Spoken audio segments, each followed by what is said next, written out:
আরও একটি ব্লগে আপনাদের সকলকে জানাই স্বাগত।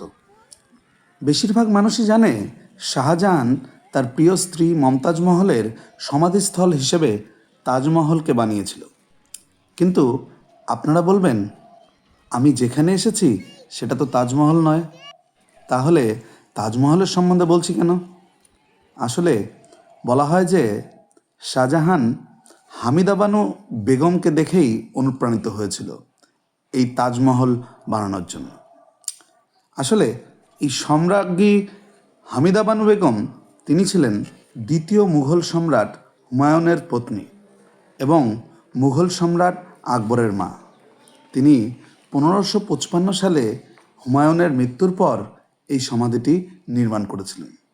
তার স্মৃতিকে উদ্দেশ্য করেই এই স্মৃতিসৌধটি। অ্যাকচুয়ালি প্রচুর মানুষ এই জায়গাটা দিল্লিতে আসলে ঘুরতে চায় এবং আমরাও এই জায়গাটা ঘুরে ফেলেছিলাম।